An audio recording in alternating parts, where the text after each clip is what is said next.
Bonjour, bonjour, bonjour, peuple de Dieu, vous qui me suivez de partout. Que le bon Dieu que nous servons tous vous bénisse.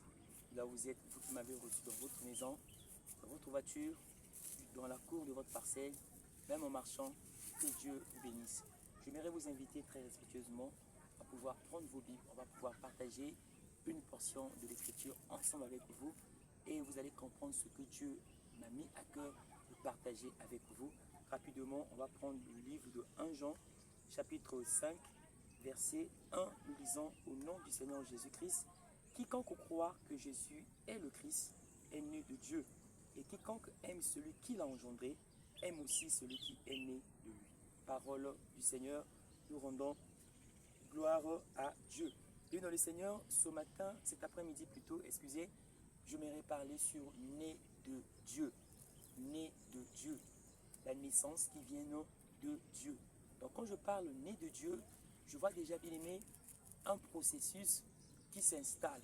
Un processus qui s'installe. Un mécanisme qui est mis en place pour qu'un miracle se produise. Alors ici, on va voir encore une fois de plus, bien avant que je puisse parler de la naissance spirituelle, mais j'aimerais d'abord parler de la naissance physique. Bien, mais on ne peut pas parler de la naissance spirituelle sans pourtant parler de la naissance physique. Alors la naissance spirituelle, la naissance physique plutôt, est définie comme étant un commencement de vie hors de l'organisme. Je reprends, la naissance physique est définie comme étant un commencement de vie hors de l'organisme. Alors, ce commencement de vie hors de l'organisme, c'est déjà un mécanisme qui se met en marche pour qu'une vie commence. C'est pour qu'une vie s'installe. Alléluia. Alors, cela résulte d'un accouplement de deux sexes.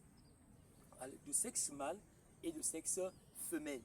C'est aussi une union de deux personnes de sexe mâle, de sexe femelle, qui vont s'accoupler pour donner naissance soit à un bébé mâle, soit à un bébé femelle.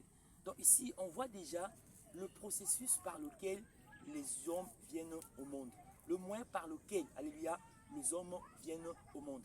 Ici, on voit dans cette naissance-là, le verbe ici qui est conjugué, c'est le verbe faire.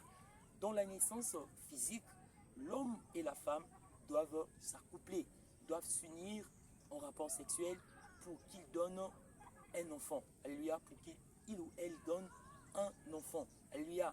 Alors les deux vont s'accoupler, vont s'unir en commun accord pour faire un enfant. Donc ici, on voit déjà le verbe ici, dans cette naissance, c'est de faire.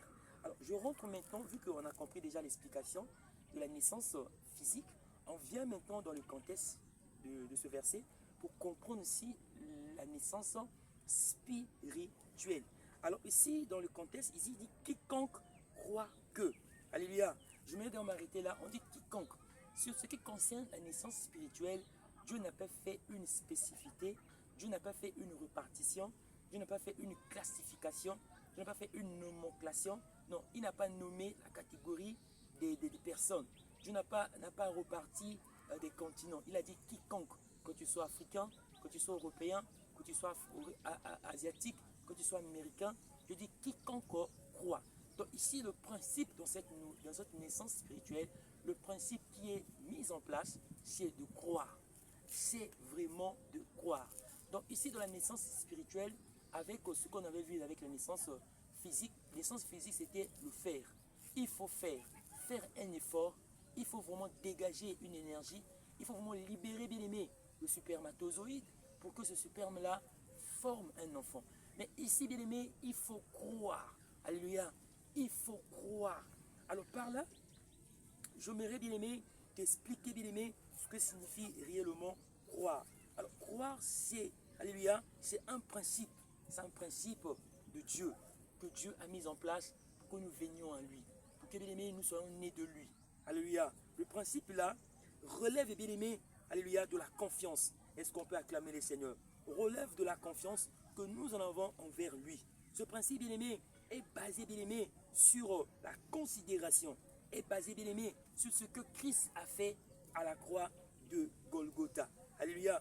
ce que Christ a fait pour nous. Il a fait pour nous beaucoup de choses. Il nous a sauvés, il nous a aimés, il nous a justifiés, il nous a pardonnés. Alors tu dois croire, bien-aimé, croire que Jésus-Christ a pris ma place. Alors quand je dis croire, c'est croire. Comment peut-on définir croire? Croire, c'est compter sur. Alléluia. Tu dois compter sur qui? Pas sur ta mère, pas sur ton père, pas sur tes avoirs, pas sur tes business, pas sur, bien-aimé, ta notoriété, pas sur ta relation. Tu dois croire sur Dieu. Alléluia. Parce qu'il est écrit, toute chose passera, mais la parole de Dieu ne passera point. Tu dois croire sur Jésus qui a tout créé. Alléluia. Tu dois croire que, bien-aimé, dans ce monde, il n'y a que Jésus qui est bon. Il n'y a que Jésus qui m'a sauvé. Alors, croire, c'est compter sur Dieu. Alléluia. Croire aussi, c'est se fier. Bien-aimé, ne te fie pas aux hommes. Ne te fie pas à ce que tu vois. Alléluia. Ne te fie pas à ce que tu vois. Et ne t'approche pas devant Dieu avec ta propre justice, bien-aimé dans le Seigneur. Quand tu t'approcheras devant Dieu avec ta propre justice, tu seras déçu. Parce que rien de bon ne peut sortir en toi. Comme l'a su bien le dire Ésaïe, il a dit que notre justice devant Dieu, c'est comme un vêtement souillé, alléluia, à ses yeux. Ne te fie pas, bien-aimé, à ta propre justice. Ne te fie pas à ton intelligence. Ne te fie pas à ta capacité. Ne te fie pas à ce que tu vois. Tu peux être belle. Il faut glorifier le Seigneur. Comme David a dit, je te loue de ce que tu m'as créé une créature si merveilleuse. Si tu t'as créé belle, il faut glorifier le Seigneur. D'ailleurs, toute créature de Dieu, elle est si belle. Dieu a créé toute personne belle. Comme il est écrit à l'Éden, à la création, comme il est écrit plutôt à la création. Et la Bible déclare, tout ce que Dieu a fait était bon. Tout ce que Dieu a fait était bon. Dieu a fait les arbres selon les espèces. Il a fait les animaux. Tout ce que Dieu avait fait était bon. Il a fait aussi l'homme à sa ressemblance. Donc, bien-aimé, attache-toi à Dieu. Ne te fie pas à ta beauté, car la beauté est vaine. Et la beauté est vaine et la grâce est trompeuse. Alléluia. La beauté est vaine. Donc, bien-aimé dans le Seigneur, ne te fie pas à cela, mais fie-toi à Dieu qui t'a sauvé. Donc, tu dois d'abord compter à Dieu. Compter pourquoi? Parce que tu dois accepter. Alléluia. Tu étais déjà quelqu'un qui était éloigné par rapport au péché d'Adam. Tu dois comprendre que tu étais déjà mort. Tu dois croire que c'est Dieu qui était venu me sauver. Tu dois compter sur lui parce que n'eût été son intervention, ça aurait été bien aimé. N'eût été plutôt son intervention, tu ne pouvais pas être ce que tu es en train d'être aujourd'hui. Donc il faut compter sur Dieu qui a créé les cieux et la terre, qui a envoyé son fils Jésus-Christ mourir sur la croix pour toi et te donner le salut. Alors ici, on voit maintenant un plan qui s'installe, alléluia, un plan que Dieu a mis en place pour que nous puissions naître de Dieu. Alors quel était le plan? Dieu a envoyé son fils. On va prendre le livre de Jean, chapitre 3, verset 16. Un plan du salut, mais n'oubliez pas que le plan du salut avait été conçu avant la fondation du monde. Et ici, on voit l'exécution de ce plan que Dieu l'a rendu visible maintenant à l'œil nu, afin que les hommes reconnaissent réellement que c'est lui le Messie, que les prophètes ont annoncé, c'est lui le Fils de Dieu, que les prophètes bien-aimés ont annoncé. Le Père maintenant fait à ce que ce plan devienne visible. Jean chapitre 3, verset 16, je lis au nom du Seigneur Jésus, car Dieu a tant aimé le monde qu'il a donné son Fils unique, afin que quiconque croit en lui ne périsse point, mais qu'il ait la vie éternelle. Donc on voit déjà l'amour de Dieu envers nous, le monde, envers nous, bien-aimés, qui avons été égarés par le péché d'Adam. Alors, la grande question qu'on va se poser cet après-midi, pourquoi Dieu décide d'envoyer son Fils? Pourquoi Dieu décide que son Fils quitte le trône, quitte le royaume, quitte, bien-aimé, l'atmosphère céleste pour venir descendre de l'atmosphère remplie du péché, l'atmosphère bourrée, bien-aimé, de la corruption? Le but, c'était pour que l'homme, Jésus-Christ rachète l'homme, sauve l'homme, l'homme qui avait été égaré par Adam. Par là, j'aimerais aussi t'inviter à prendre aussi Romains chapitre 5, verset 12. Alors écoutez, Romains chapitre 5, verset 12, il est écrit, c'est pourquoi par un seul homme, le péché est entré dans le monde, et par le péché, la mort, et qu'ainsi la mort s'est étendue sur tous les hommes parce que tous sont en péché. Ici, on voit déjà, bien aimé, le canal par lequel, bien aimé, le monde a été sombré dans le péché. Ici, on voit, bien aimé, la manière, alléluia, que le diable avait mis en place les choses pour que le monde soit éloigné de Dieu. Alors, c'est pourquoi par un seul homme, quel était cet homme-là? C'était Adam. Adam qui était notre père, qui était la première créature de Dieu. Adam avait péché. Et au travers de ce que Ève avait laissé le diable, le serpent lui séduire, Ève aussi a donné à son mari Adam le fruit que l'arbre que Dieu avait interdit. Adam aussi a consommé, Adam aussi a désobéi. Le péché est entré dans le monde et par le péché, la mort, et qu'ainsi la mort s'est étendue sur tous les hommes parce que tous sont en péché. Par là, on voit déjà, bien aimé, le péché. Alors, mais j'aimerais te définir, c'est quoi d'abord le péché? Comment peut-on définir le péché? Le péché est avant tout la transgression de la loi. Alléluia. Le péché est aussi le refus à la parole de Dieu. Le péché aussi est défini comme étant la désobéissance à la volonté de Dieu. Alors, quand Adam avait désobéi, toute l'humanité aussi avait désobéi. Quand Adam avait transgressé à la parole de Dieu, toute l'humanité aussi avait transgressé à la parole de Dieu. Alors, j'aimerais te ramener à l'origine pour voir ce que, alléluia, ce que Adam avait fait. Alléluia. Alors, on va voir d'abord le commandement que Dieu avait donné à Adam. Genèse chapitre 2, verset 15 à 16, on va descendre. L'Éternel Dieu prit l'homme et le plaça dans le jardin d'Éden pour le cultiver et pour le garder. L'Éternel Dieu donna cet ordre à l'homme: tu pourras manger de tous les arbres du jardin, verset 17, mais tu ne mangeras pas de l'arbre de la connaissance du bien et du mal, car le jour où tu en mangeras, tu mourras certainement. Alors Dieu a bien expliqué sa volonté. Dieu a bel et bien expliqué à Adam: le jour que tu en mangeras, tu mourras. Adam, au lieu d'obéir, Adam a désobéi. Ici, c'était un test d'obéissance. C'était une preuve, alléluia. C'était un test que Dieu avait soumis à Adam pour voir son obéissance. Bien-aimé dans le Seigneur, toi qui es enfant de Dieu, Dieu te soumettra à beaucoup de tests. Dieu te soumettra dans beaucoup de tests pour voir réellement: es-tu un homme obéissant? Es-tu un serviteur que lui va investir beaucoup en toi? Es-tu celui que lui peut se confier réellement? Es-tu celui que lui va porter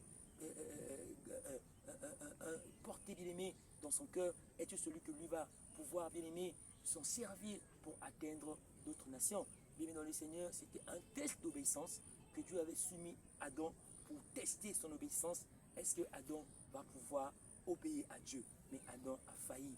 Adam n'a pas pu, bien-aimé, arriver. Adam n'a pas pu, bien-aimé, surmonter. Adam avait écouté le diable. C'est ici, on voit maintenant l'apparition du mal. C'est ici, bien-aimé, on voit, bien-aimé, ce que le diable a créé, ce que le diable a fait. Et la Bible déclare, regardez, dans le verset 7 de Genèse 3, il est écrit: les yeux de l'un et de l'autre s'ouvrirent et connurent qu'ils étaient nus, et ayant cousu des feuilles de figuier, ils s'en firent des ceintures. Verset 8, alors ils ont entendu la voix de l'Éternel Dieu qui parcourait le jardin vers le soir, et l'homme et sa femme se cachèrent loin de la face de l'Éternel Dieu, de face de l'Éternel Dieu, au milieu des arbres du jardin.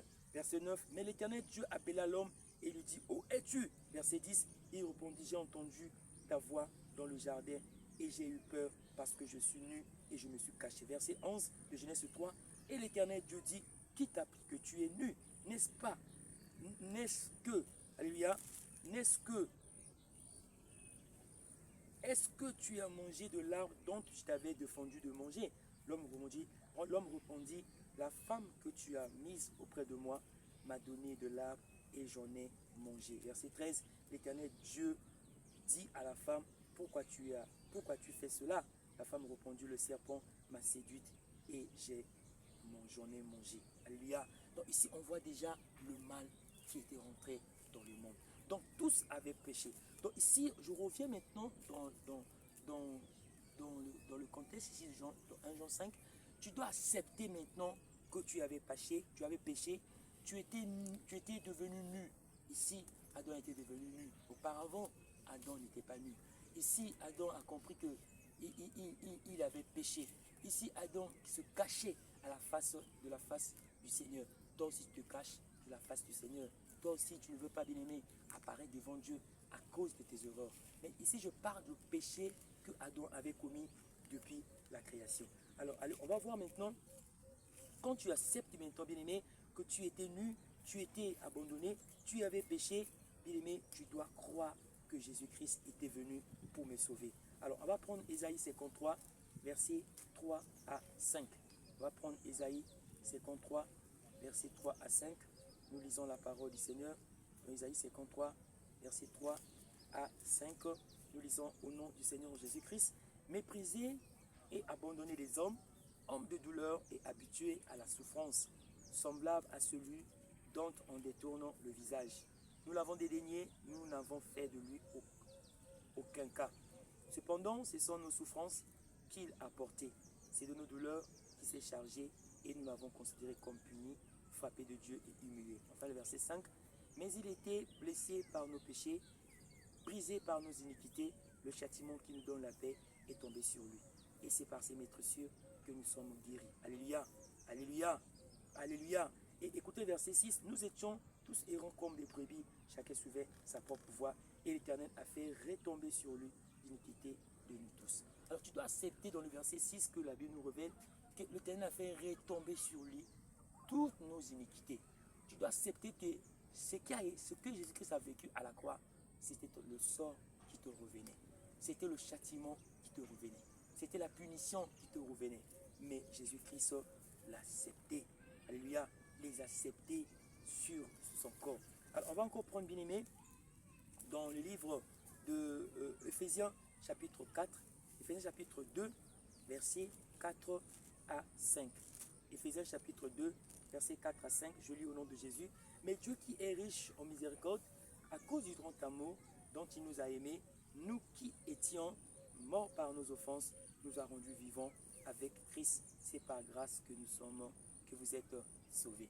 Ici, on voit déjà la miséricorde de Dieu, l'amour de Dieu, alléluia, qui nous a aimés, qui nous avait aimés avant la fondation du monde.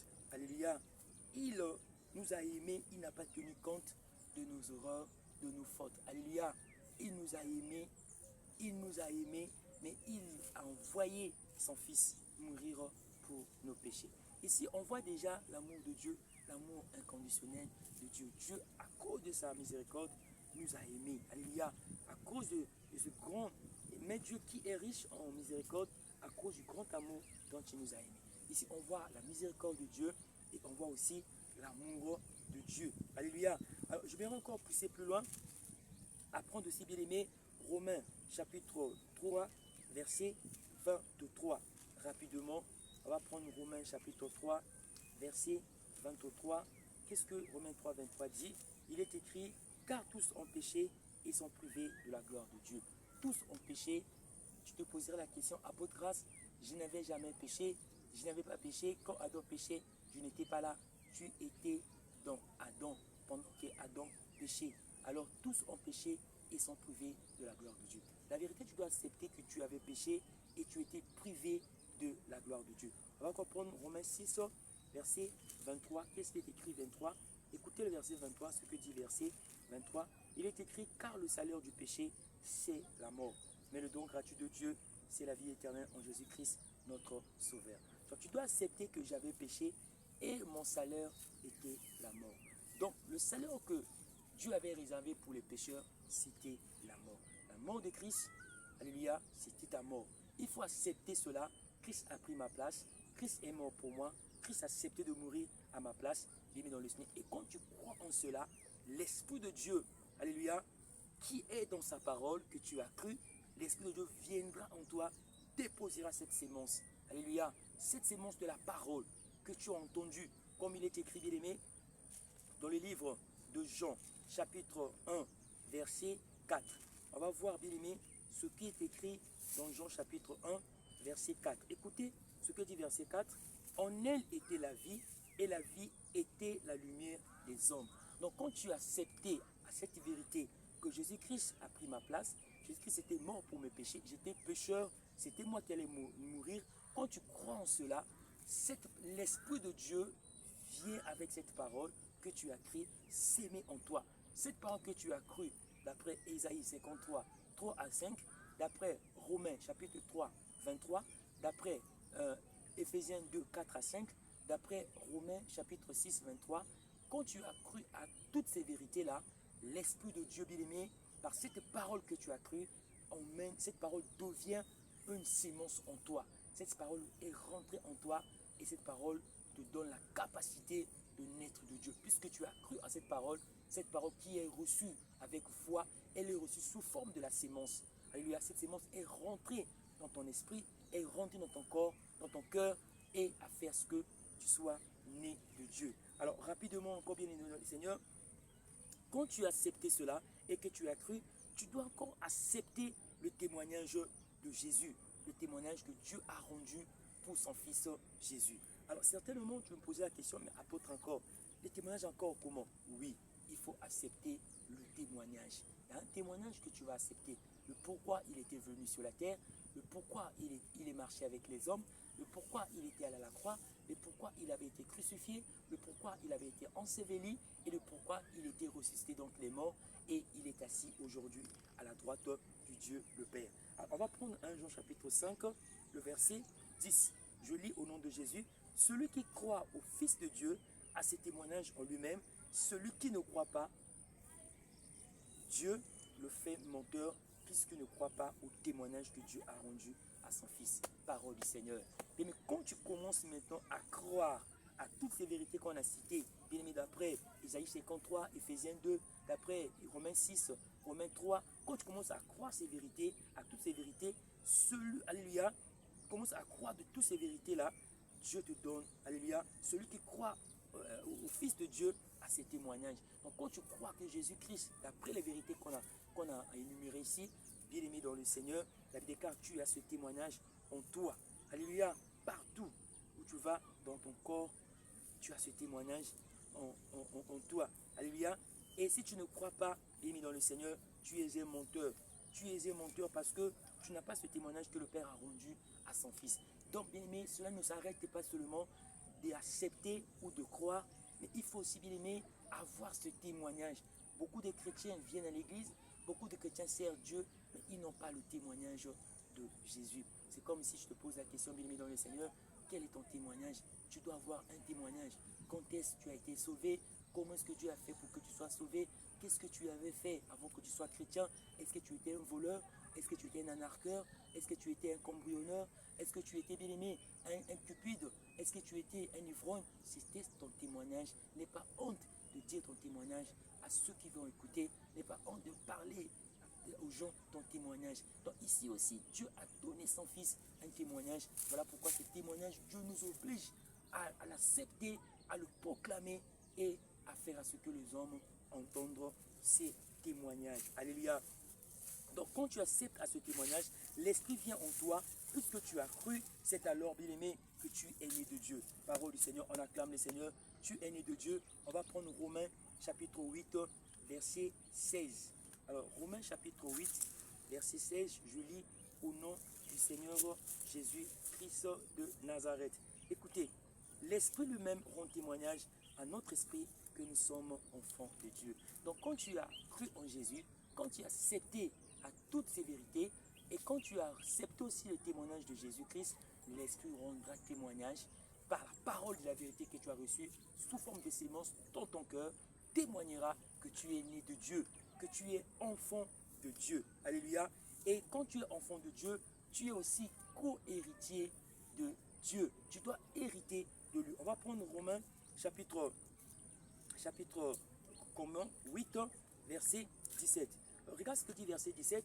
Il est écrit, or si nous sommes enfants, nous sommes aussi héritiers, alléluia, héritiers de Dieu et co-héritiers de Christ. Si toutefois nous souffrons avec lui afin d'être glorifiés. Donc ici on voit déjà, tu es devenu enfant de Dieu parce que tu es né de Dieu par rapport à la vérité que tu as cru, par rapport à la vérité que tu as acceptée et par rapport à ce que tu as cru, l'Esprit de Dieu a témoigné en toi et tu es devenu enfant de Dieu, tu es devenu héritier et tu es devenu aussi co-héritier de Christ. Alléluia. Ici on voit deux choses, tu deviens héritier de Dieu et co-héritier de Christ. Alléluia. Si toutefois nous souffrons avec lui afin d'être glorifiés. Et quand tu deviens enfant de Dieu, tu deviens héritier de Dieu et co-héritier de Christ. Bien-aimé dans le Seigneur, les souffrances ne te feront rien. Alléluia. Les souffrances ne te feront rien. Tu ne pourrais jamais refuser d'accomplir la volonté de Dieu. Si on te dit que c'est pas facile, tu vas toujours faire la volonté de Dieu. Tu vas accepter les souffrances parce que tu es né de Dieu. Tu dois accepter aussi de glorifier Dieu dans ton corps pendant que tu es né de Dieu. Alléluia. Et bien dans le Seigneur, par là, on comprend déjà que tu as cru, tu as accepté, tu es né de Dieu et tu es devenu enfant de Dieu. Maintenant, tu es né de Dieu. Alléluia. Tu es appelé enfant de Dieu. Alors maintenant, on va prendre pour terminer le livre de Jean, chapitre 1, verset combien? 12 à 13. Bien dans le Seigneur, c'est le tout verset qu'on va pouvoir terminer cet enseignement de la parole de Dieu de ce soir. Alléluia. Et cet après-midi, Jean chapitre 1, verset 12 à 13. Écoutez, mais à tous ceux qui l'ont reçu, à ceux qui croient en son nom, elle a donné le pouvoir de devenir enfants de Dieu, lesquels sont nés. Ici, on voit, tu as reçu la vérité, tu as reçu la vérité de Jésus, le pourquoi il était venu, le pourquoi il était mort, le pourquoi il était enseveli, le pourquoi il était ressuscité, et toutes les vérités que lui a accomplies pour toi. Alléluia. Et tu as cru en cela, en son nom, tu as cru à toutes ces vérités en son nom, et elle t'a donné le pouvoir de devenir enfant de Dieu. C'est la même parole, c'est la même vérité que tu as acceptée, qui rentre en toi dans le pouvoir. Cette parole vient comme bien-aimé la sémence divine. Vient comme bien-aimé la sémence divine qui vient de donner naissance par rapport à ce que tu as cru. Naissance spirituelle. Alors, écoutez maintenant, on dit le pouvoir de devenir enfant de Dieu, lesquels sont nés. Regardez le verset 13, non du sang, ni de la volonté de la chair, ni de la volonté de l'homme, mais de Dieu. Ici maintenant, cette fois-ci, ça ne serait plus encore comme on avait défini au commencement de notre enseignement, que le commencement d'une vie hors de l'organisme, où ce qui résulte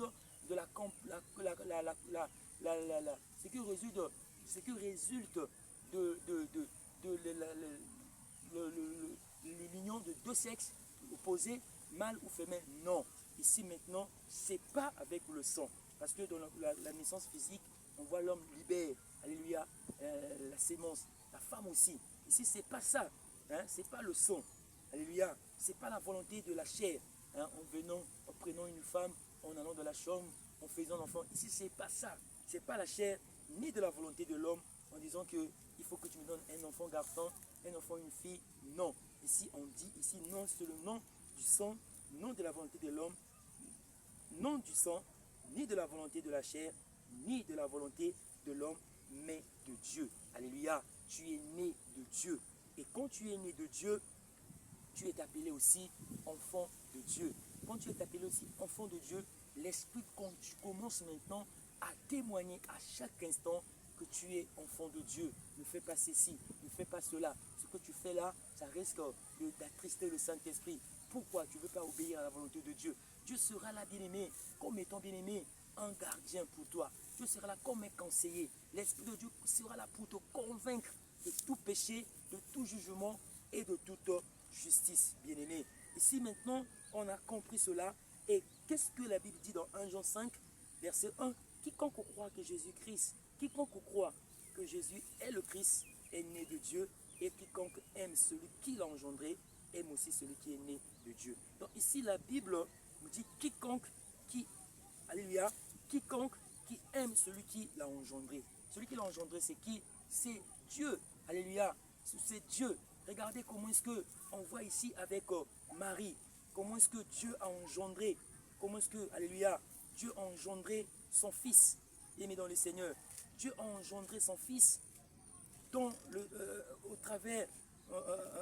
Dieu a engendré son fils. On va voir ici dans Luc chapitre 1er. Alléluia. Ici, regardez ici, là, dans le verset 28 de Luc 1. On dit ici que l'ange entra chez elle et dit, je te salue, toi à qui une grâce a été faite, le Seigneur est avec toi. Troublé par cette parole, Marie se demandait de ce que pouvait signifier une telle signification.